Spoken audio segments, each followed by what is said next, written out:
Unit number 2 मध्ये काय काय आहे? युनिट नंबर 2 मध्ये आपल्याला सगळ्यात महत्त्वाचं लक्षात असं घेता येईल का 3 प्रकारच्या बसेस आहे LPC 2148 मध्ये लोकल बस, AHB बस आणि APB बस. म्हणजे हाय परफॉर्मन्स, लो परफॉर्मन्स आणि एक लोकल बस आहे. ठीक आहे. तर AHB बसला हाय हाय फ्रिक्वेन्सी लागणारे पेरिफेरल्स कनेक्ट असतात आणि APB बसला जे ऑन चिप पेरिफेरल्स आहेत ना, I2C, SPI, ESP, UART, ADC, DAC वगैरे वगैरे ते एपीबी बसला कनेक्ट आहे आणि प्रत्येकाची क्लॉकची रिक्वायरमेंट वेगवेगळी आहे. कळतंय? म्हणजे एडीसीची क्लॉकची रिक्वायरमेंट वेगळी, युआरची वेगळी आहे, टायमर्सची वेगळी आहे, पीडब्ल्यूएमची वेगळी आहे, डॅकची वेगळी आहे, I2Cची क्लॉक रिक्वायरमेंट वेगळी आहे. म्हणजे एपीबी बसचा जो काही क्लॉक असेल पीसीएलके, ठीक आहे ना, त्या पीसीएलकेला परत ते पेरिफेरल डिवाइड करतात.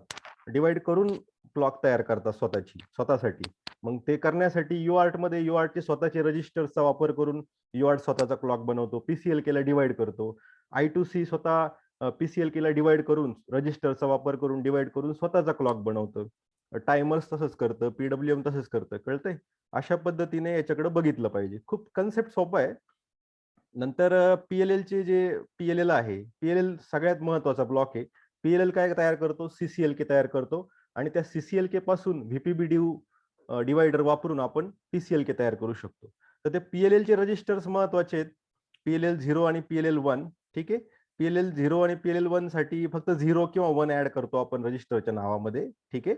मग तिथं एक्स शब्द टाकला तरी चालून जाईल. ठीक आहे. तर पीएलएल कंट्रोल रजिस्टर मध्ये काय असतं? 2च बीट महत्वाचे 8 पैकी, एनेबल आणि कनेक्ट.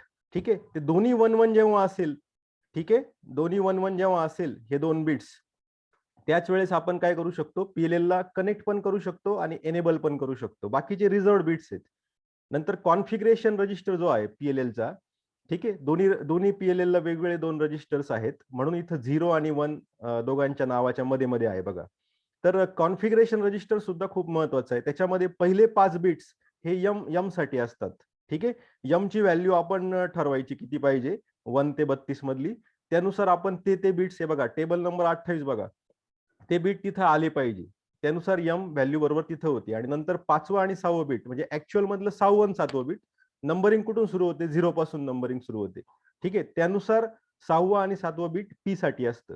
पी मध्ये 0-0 टाकलं तर 1 पी ची व्हॅल्यू तयार होते, 1-1 टाकलं तर 8 तयार होते. 1, 2, 4, 8 असे 4च ऑप्शन तुमच्याकडे आहेत. त्यानुसार आपण पीएलएलचं कॉन्फिगरेशन करू शकतो. समजलं? आणि 8वं बीट रिझर्व्ड आहे. म्हणजे तसे 8 पैकी 7 बीट कामाचे आहेत. ते आपल्याला टाकावे लागतात. युजरने टाकले पाहिजे प्रोग्रामिंग मध्ये.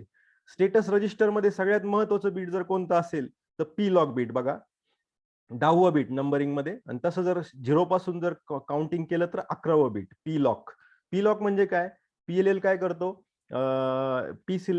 तुमचं सीसीएलके आणि पीसीएलके बनवतो की नाही, तर त्याला ते बनवण्यासाठी थोडा वेळ लागतो. मग ते वेळ लागतो, तर मग थोडक्यात त्याचा अर्थ काय टेक्निकल भाषेत? तो पीएलएल स्वतःला लॉक करायला सुरुवात करतो. म्हणजे ज्यावेळेस तो ते क्लॉक तयार करतो जे पाहिजे ते आपल्याला हवे असलेले लॉक, म्हणजे थोडक्यात तयार करून झाल्यानंतर पीएलएल ऑटोमॅटिक लॉक होतो. Phase lock loop. लॉक झाला म्हणजे काय? आता त्याच्यामध्ये चेंज करता येणार नाही. थोडक्यात ऍक्सिडेंटली फ्रिक्वेन्सी चेंज होणार नाही. होऊ शकतं ना असं कधी कधी फ्लॉवर फ्लक्च्युएशनमुळे वगैरे वगैरे. थोडक्यात त्यांनी फ्रिक्वेन्सी एकदा पाहिजे ती बनवली का तो लॉक होतो. ठीक आहे. मग ते पी लॉक बीट जर 1 तयार झालं तर आपण समजायचं का पीएलएल लॉक झालाय. जर ते पी लॉक बीट 0 असेल तर समजायचं का पीएलएलचं काम अजून चालू आहे. आपल्याला वेट करावं लागेल. ठीक आहे. आणि बाकीचे बिट्स काय आहे ते आपल्याला समजण्यासाठी का यम किती घेतलेला आहे युजरने किंवा पी किती घेतलाय, समजते? तर 11वं बीट आपल्याला खूप जास्त महत्वाचं आहे. किंवा एनेबल कनेक्ट, एनेबल आहे का नाही पीएलएल, कनेक्ट आहे का नाही, असे बघा तुम्ही हे रजिस्टर व्यवस्थित वाचा, तुमच्या लक्षात येईल. ठीक आहे. सोपे आहेत रजिस्टर, काय त्याच्यात मोठं काम नाहीये. नंतर आपण बघितलं होतं हे 2 फॉर्म्युले महत्वाचे. सीसीएलके इज इक्वल टू कोणते कोणते फॉर्म्युले महत्वाचे आहेत? CCLK is equal to M into FOSC. याच्यावरून सीसीएलके जेवढा पाहिजे, आता हे तर 12 मेगाहर्ट्झ फिक्स असतं. ठीक आहे. आणि आपल्याला इथं 60 पाहिजे. 60 मॅक्सिमम करू शकतो ना आपण 2148 मध्ये. मग यम डिसाइड होऊन जातो इथे. यम किती पाहिजे त्यानुसार आपण ठरवायचा आणि पीएलएल सीएफजी रजिस्टर मध्ये टाकून द्यायचं. कळलं? हा. नंतर पीएलएलच्या आतमध्ये सीसीओ असतो, करंट कंट्रोल ऑसिलेटर. त्याची फ्रिक्वेन्सी रेंज एवढी फिक्स आहे, 156 ते 320. त्यानुसार आपल्याला काय करावं लागतं? हा पी डिसाइड होऊन जातो. कारण हा तर आपण फायनल केलाय 60 किंवा जे काही आपल्याला हवं असेल ते 60च्या वर जाऊ शकत नाही आपण. 2 कॉन्स्टंट आहे, कळलं मग. आणि याची रेंज फिक्स आहे लेफ्ट हँड साईडची, ठीक आहे. त्यानुसार आपण पी डिसाईड करू शकतो आणि पी डिसाईड करावाच लागतो, त्याशिवाय पीएलएल काम नाही करणार, कारण एम आणि पी बीट महत्वाचे आहेत. एकदा का ते झालं का मग आपल्याला पुढचं काय सीसीएलके झाला बाबा तयार, ठीक आहे. सीसीएलके वरून आपल्याला पीसीएलके तयार करता येतो. त्यासाठी हा नवीन हार्डवेअर बॉक्स आतमध्ये आहे, व्हीपीबी डिवायडर किंवा एपीबी डिवायडर, ठीक आहे.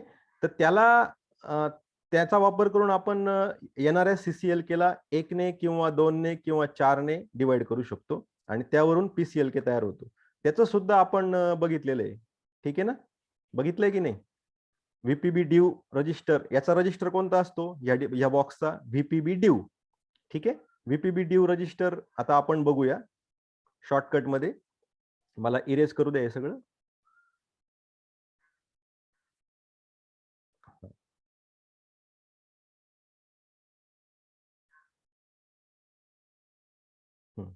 आता बघा खाली जाऊ आपण. व्हीपीबी ड्यूचे व्हॅल्यू काय काय असू शकतात, हे सगळ्या प्रोग्रामिंगच्या वेळेस लागतात रे. व्हीपीबी ड्यूची व्हॅल्यू जर 0 टाकली आपण तर बरोबर पीसीएलके किती तयार होतो, 1/4 ऑफ सीसीएलके. 0 टाकली तर बरोबर एक्झॅक्ट सेम तयार होतो. 0 टाकली तर सीसीएलकेला 2 ने डिवाइड करून पीसीएलके तयार होतो आणि 0 टाकली तर रिझर्व्ड, त्याचा काहीच उपयोग नाही. म्हणजे ही व्हॅल्यू टाकून काहीच उपयोग नाही. जे काही मागची सेटिंग असेल ती कंटिन्यू होऊन जाते, कळलं. लेट मी इरेज दिस.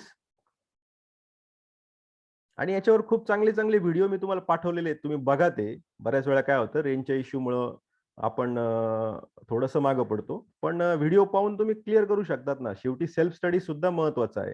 जीपीआयचे रजिस्टर्स आपण ऑलरेडी बघितलेत. कोणते कोणते रजिस्टर्स आहे, एक तर सगळ्यात आधी आपल्याला हे माहित पाहिजे का 2 पोर्ट आहे, पोर्ट 0, पोर्ट 1.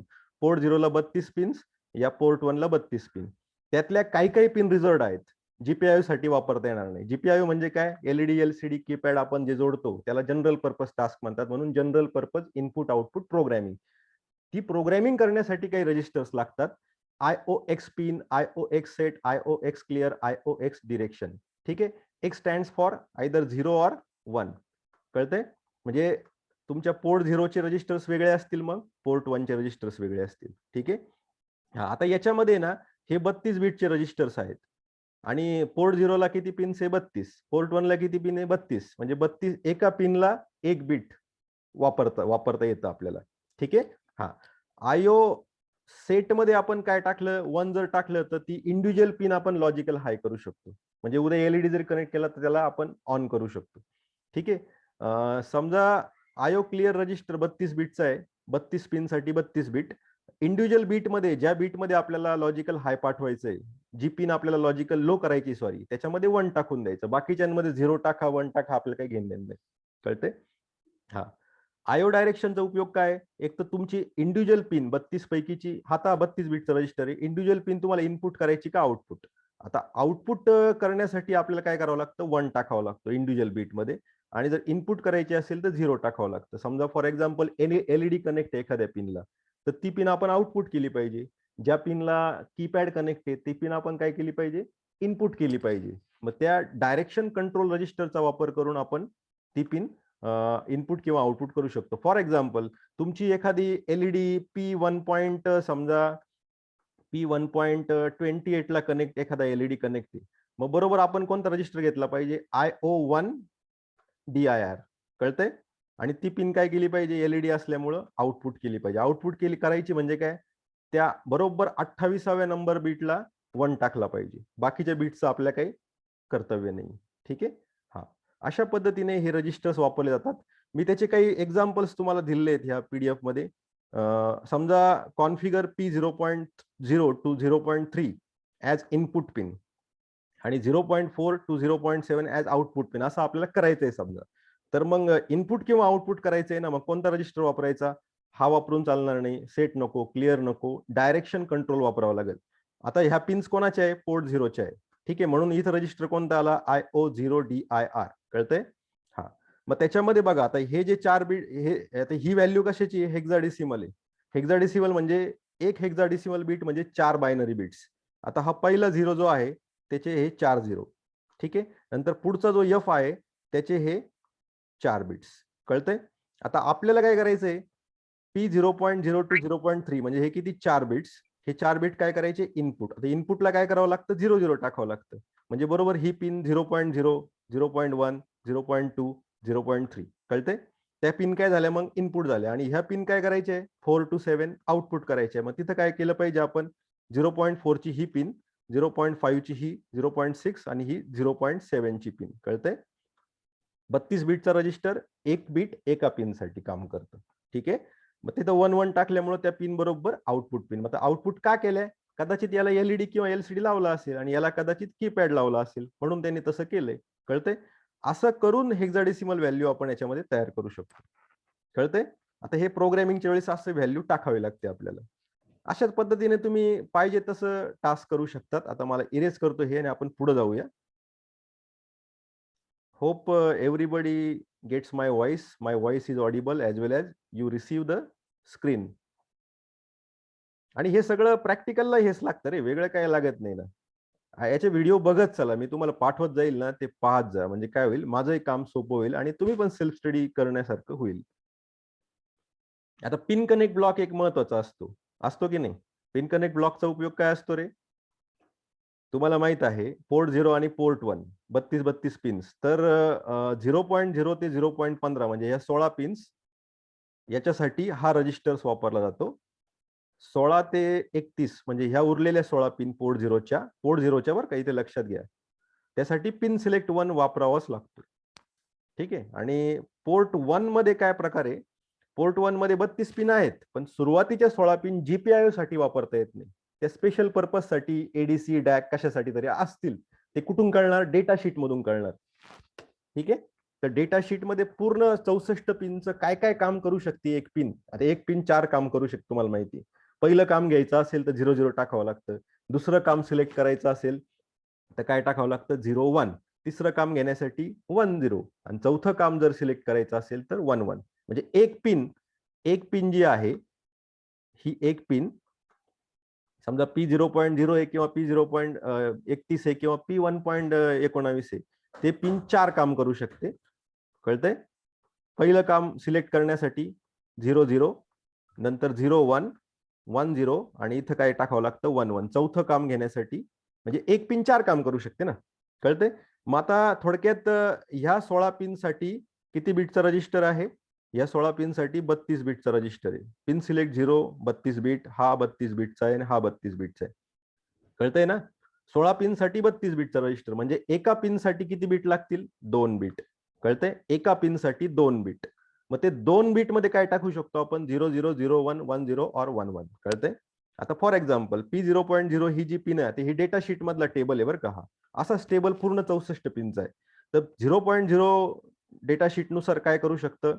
ही पिन पहिलं काम जीपीआयओ करू शकते. त्यासाठी 00 टाका. दुसरं काम UART0चा TXD म्हणून काम करू शकते. 10 जर घेतलं तर तीच पिन पल्स विड्थ मॉड्युलेटरचा पहिला आउटपुट म्हणून काम करू शकते आणि 11 जर टाकलं तर ती पिन रिझर्व्ड असते. कळतंय ना? आणि तसंच आता डेटा शीट मध्ये सांगितलंय की 0.1 जी पिन आहे म्हणजे पोर्ट 0 ची दुसरी पिन तसं नियमाने कारण इथून 0 पासून काउंटिंग आहे ना. दुसरी पिन ही 4 काम करू शकते. एक्सटर्नल इंटरप्ट, PWM आउटपुट 3, UART0चं रिसिव्ड RxD आणि जीपीआयओ. आता पहिलं काम नेहमी जीपीआयओ असतं. आता तुम्ही जर ह्या व्हॅल्यू टाकल्या नाही तर ऑटोमॅटिक त्या पिन्स जीपीआयओ म्हणून सेट होऊन जातात. कळलं? हा. आता for example a bank of 8 LEDs are connected to 0.0 to 0.7 म्हणजे कोणत्या पिन्स आहे? पोर्ट 0च्या पहिल्या 8 पिनला 8 LED लावलेले आहेत. ठीक आहे. आणि आपल्याला त्या जीपीआयओ म्हणून आधी सेट करावं लागतंय. कळतंय? आता 8 LED ब्लिंकिंग करायचे आहे. तर ते ब्लिंकिंग साठी काय करावं लागेल? आयओ सेट वापरून ऑन करावं लागतील एलईडी. नंतर डिले द्यायचा थोडासा. नंतर आयओ CLR क्लिअर वापरून त्या एलईडी आपण ऑफ करू शकतो. पण त्याच्या अगोदर त्या पिन जीपीआयओ म्हणून कॉन्फिगर करावं लागतील का नाही? त्या पिनला काय माहिती का मला जनरल पर्पज टास्कला वापरताय का वेगळ्या स्पेशल पर्पज टास्कला वापरताय? ठीक आहे ना. म्हणजे सगळ्यात पहिल्यांदा पिन सिलेक्ट रजिस्टर्स वापरावं लागतात आणि त्याच्यानंतर IO set, IO clear, IO direction वगैरे वगैरे वापरावं लागतात. का असं करावं लागतं? कारण pin select registers will configure a pin for particular function out of this 4. Pin select register ह्या 4 पैकी एक काम आपल्याला निवडून देतो. ती पिन त्या कामासाठी कॉन्फिगर करून देतो, म्हणजे मग मल्टिप्लेक्सर सारखं काम करतं. ठीक आहे ना, मल्टिप्लेक्सर मध्ये. ठीक आहे. हा, आता फॉर एक्झाम्पल 8 एलईडी आहे आणि पहिल्या 8 पिनला कनेक्ट आहे. ठीक आहे. आता हे दोन पहिले बीट कशासाठी असतील? 0.0 साठी. हा, नंतर पुढचे 2 बीट कोणासाठी असतील रे?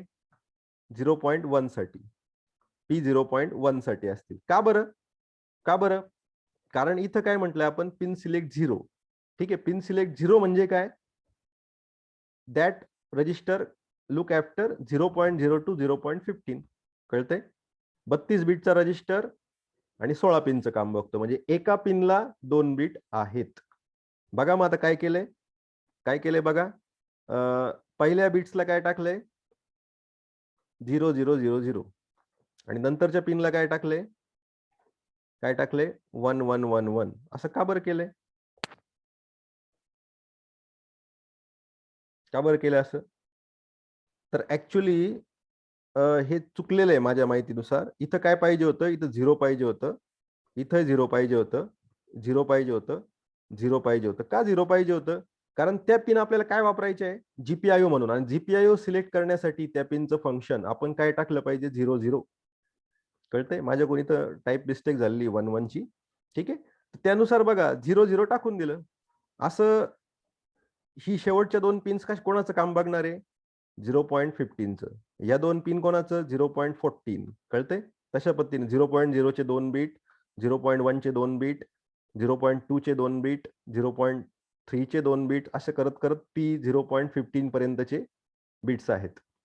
ठीक आहे. याच्याऐवजी समजा आता आपल्या इथं P0.17 असतं आणि इथं वेगळं असतं, तर मग आपल्याला पिन सिलेक्ट 1 रजिस्टर वापरावं लागलं असतं. कळलं? एवढं सोपं आहे याच्यामध्ये सगळं.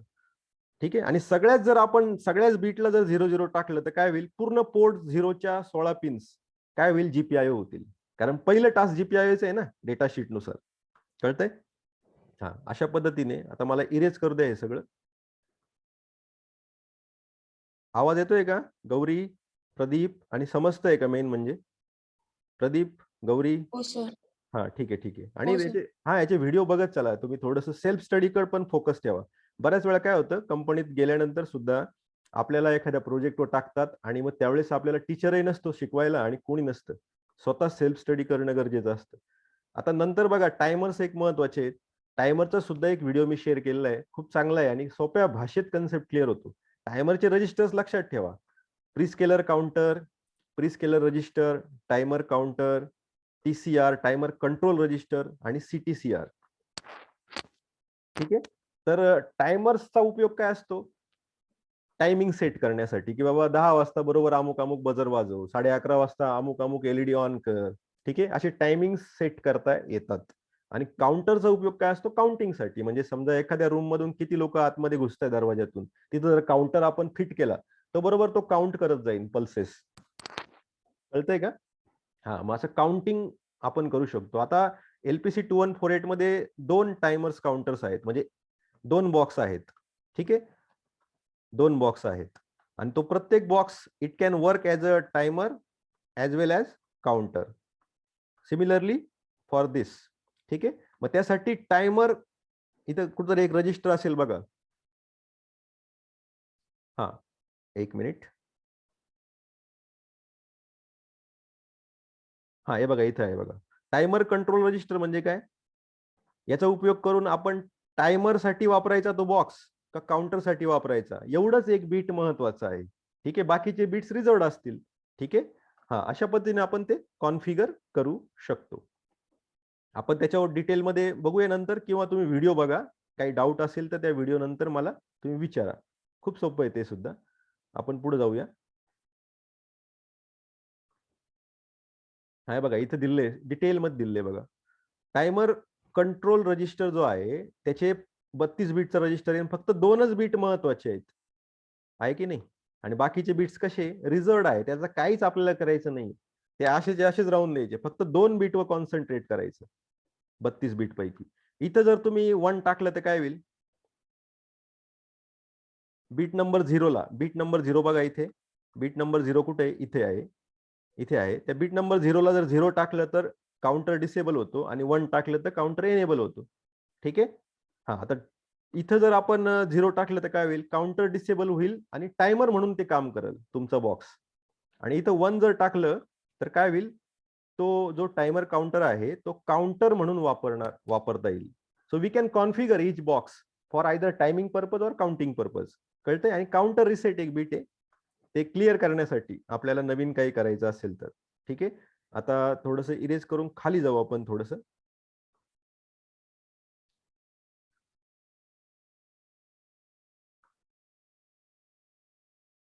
बघा आता खाली. हा, इथे बघा.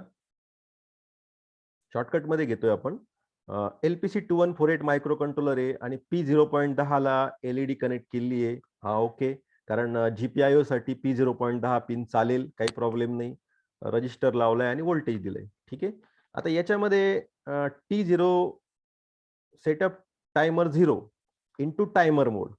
म्हणजे आता T0 टायमर काउंटर आहे आणि दुसरा कोणता आहे तुमचा, T1 आहे किंवा टायमर 0 टायमर 1. ठीक आहे. त्याला आपल्याला T0 ला आपल्याला वापरायचंय समजा ह्या बॉक्सला. आणि त्याला काय करायचंय, टायमिंग साठी कॉन्फिगर करायचंय. मग कोणता रजिस्टर, CTCR.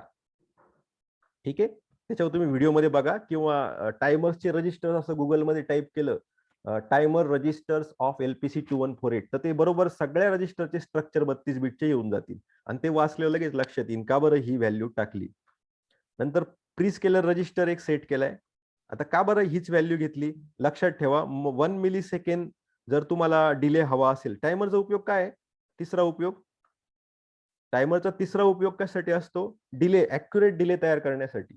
ठीक आहे. मग डिले कितीचा पाहिजे, समजा 1 मिली सेकंडचा डिले पाहिजे. आता का डिले तयार करायचा आपल्याला, समजा LED ऑन केला आयो सेट वापरून, तर आपण ऑन किती वेळ ठेवायचा LED.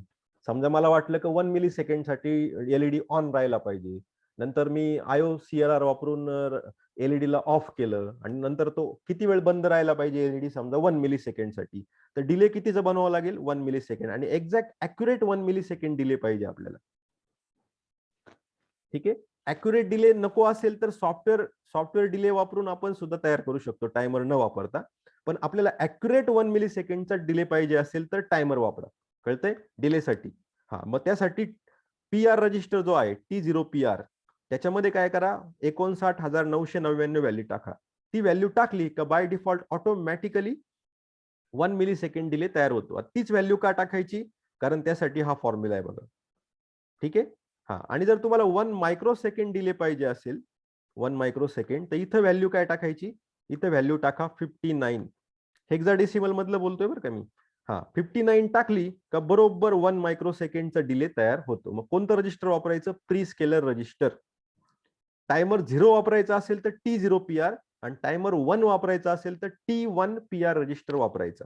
नंतर बघा, T0 CTCR timer control register, त्याच्यामध्ये ही व्हॅल्यू टाकली का टायमर रिसेट होतो. म्हणजे आपल्याला सुरुवात करायची आहे कामाला. ठीक आहे ना.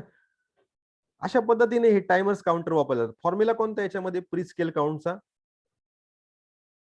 तुमचा 60 मेगाहर्ट्झ CCLK गुणिले रिक्वायर्ड टाइम डिले, किती डिले पाहिजे, समजा 1 मिली सेकंड का 1 मायक्रो सेकंड. जनरली हे दोन डिले फार फेमस आहे. एक तर 1 मिली सेकंड साठी लोक प्रोग्रामिंग करतात किंवा 1 मायक्रो सेकंड साठी, आणि त्याला -1 ने डिवाइड केले, मायनसने 1 ने मायनस केले. हा, आता बघा 60 मेगाहर्ट्झ म्हणजे काय, समजा तुमचा CCLK 60 मेगाहर्ट्झ आहे.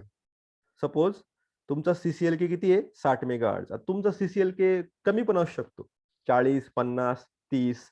तर इथं ती CCLK ची व्हॅल्यू टाकलेली बघा. CCLK into required time delay, म्हणजे तुम्हाला किती डिले हवा आहे, 1 मिली सेकंड का 1 मायक्रो सेकंड का अजून वेगळ्या काही. तर दोघांचं मल्टिप्लिकेशन -1. ठीक आहे. आता 60 मेगाहर्ट्झ म्हणजे हे जवळपास एवढे शून्य, गुणिले समजा 1 मिली सेकंडचा डिले म्हणजे 1 मिली म्हणजे किती, 0.001.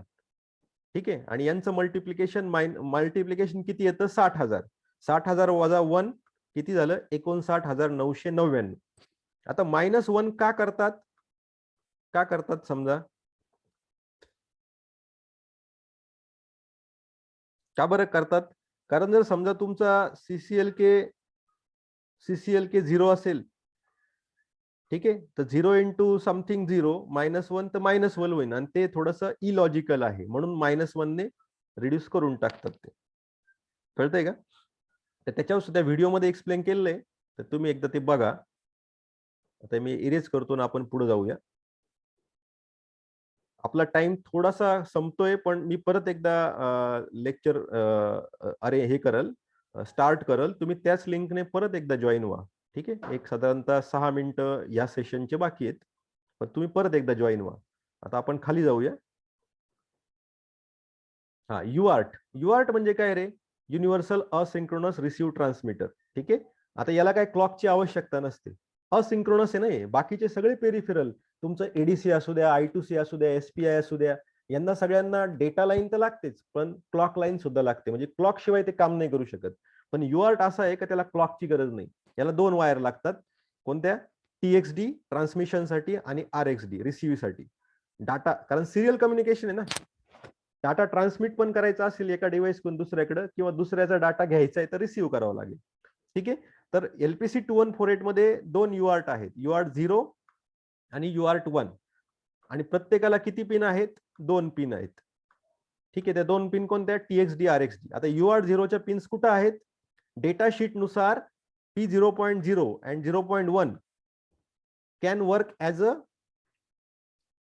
UART 0 TXD RXD. आणि UART 1 साठी कोणत्या पिन्स आहे? TXD साठी 0.8 आणि 0.9. बघा इथे दिलेलं आहे बघा. P0.0 पिन आहे समजा ही. आता हे डेटा शीट मधलं बरं का रे सगळंच. बघा P0.0. तर तिचं पहिलं फंक्शन काय? 00 टाकलं तर GPIO म्हणून काम करते. 01 टाकलं तर पहिलं फंक्शन म्हणजे हे फंक्शन सिलेक्ट होतं UART 0 चं TXD. तर ह्या पिनच्या पिन सिलेक्ट रजिस्टर मध्ये 10 टाकलं तर PWM म्हणून काम करेल ती. आणि हे रिझर्व्ड आहे. कळतंय का नाही? पिन सिलेक्ट रजिस्टर आठवा. Pin select register, pin select 0, pin select 1, pin select 2. Pin select 0 look after first 16 pins of port 0. Pin select 1 will look after next 16 pins, last 16 pins of port 0. ठीक आहे. आणि pin select register 16 पिनचं काम बघतो. Pin select 0. ठीक आहे. 16 पिनचा. आणि register किती बीटचा आहे? 32 बीटचा. कळतंय? म्हणजे एक पिन साठी 2 बीट. मग त्या 2 बीट मध्ये 00 टाकलं तर ती पिन GPIO होईल. 10 टाकलं तर हे होईल. ठीक आहे. 01 टाकलं तर सॉरी 10 टाकलं तर PWM1. कळतंय? आता ही पिन आपल्याला P0.0 आणि 0.1 काय करायची आहे? युआर्ट साठी वापरायची, सपोज GPIO साठी वापरायची नाही. समजा असं ठरलंय आपलं. तर त्यासाठी काय करावं लागेल? 0.0 ला हे फंक्शन कुठं आहे? तर ते इथं आहे 2 नंबरला. म्हणजे इथं काय टाकायचं आपण? 01. कुठं? पिन सिलेक्ट 0च्या रजिस्टरच्या त्या 2 बीट मध्ये. ठीक आहे. आणि 0.1 चं RXD वापरायचं आहे ना आपल्याला. 0.1 ही जी पिन आहे ती RXD साठी वापरायची सपोज. तर मग ते फंक्शन कुठे? इथं आहे.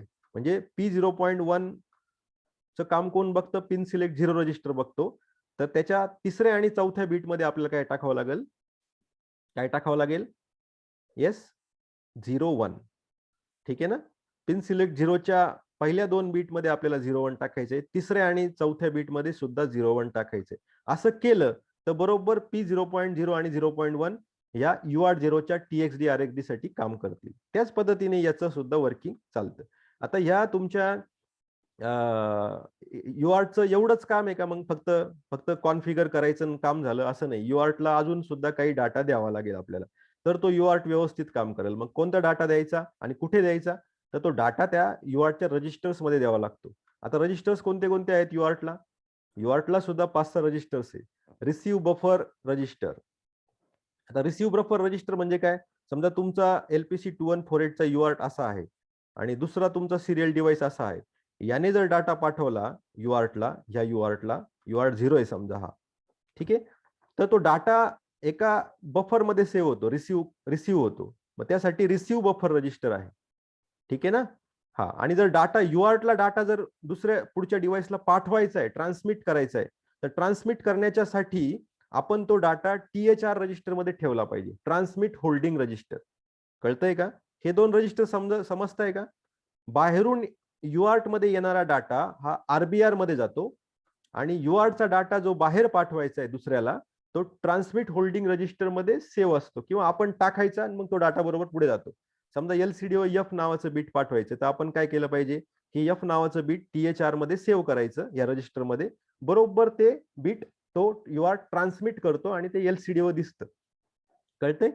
FIFO control register. आता फिफो म्हणजे काय, तर UART मध्ये फिफो इनपुटसाठी फिफो रजिस्टर आहे, आउटपुटसाठी फिफो रजिस्टर आहे. फर्स्ट इन फर्स्ट आउट म्हणजे जो तुमचा सिरियल डाटा येतो त्यातलं पहिलं बीट आधी रिसिव्ह होतं, फर्स्ट इन फर्स्ट आउट. दुसरं बीट, तिसरं बीट, असं एक एक बीट. ठीक आहे. त्यासाठी फिफो रजिस्टर म्हणजे तुमचे रजिस्टर जे आहेत ते फिफो प्रिन्सिपलवर वर्क होतात, फर्स्ट इन फर्स्ट आउट. ठीक आहे. पहिलं बीट जे आलं ते रिसिव्ह झालं, मग दुसरं बीट आलं ते रिसिव्ह झालं. नंतर पुढचा रजिस्टर महत्वाचा आहे, जो सगळ्यात महत्वाचा आहे, line control register. Line control register म्हणजे काय, तुमची डेटा फ्रेम जी आहे त्याच्यामध्ये स्टार्ट बीट किती घ्यायच्या, स्टॉप बीट किती घ्यायचे, 1 घ्यायचे का 2 घ्यायचे का 3 स्टॉप बीट घ्यायचे, आणि डेटा बीट किती ठेवायची. त्यासाठी लाईन कंट्रोल रजिस्टर म्हणजे तुमचं लाईनचे बीट्स सेट करण्यासाठी data bits, stop bit, start bit. DLL आणि DLM रजिस्टर हे दोन महत्वाचे रजिस्टर आहे. These are useful for setting the baud rate of UART. हे सगळ्यात महत्वाचं आहे, लक्षात ठेवा. बॉड रेट डिसाइड करण्यासाठी दोन रजिस्टर लागतात, DLL आणि DLM. इथं काय आधी UX म्हणजे काय, X स्टँड्स फॉर 0 और 1. ठीक आहे. UART 0 वापरायचा असेल तर इथं 0 टाका, UART 1 वापरायचा असेल तर X च्या जागेवर 1 टाका. ठीक आहे. तर DLL DLM registers decides the baud rate because these two values, आता हे 16 बीट आहेत याचे आणि याचे 16 बीट आहे. 16 + 16 किती, 32. म्हणजे 32 बीटचा डिवायडर हा ठरवतो. म्हणजे PCL केला कोणत्या 32 व्हॅल्यूने डिवाइड करायचं, तर DLL + DLM, DLL + DLM, DLL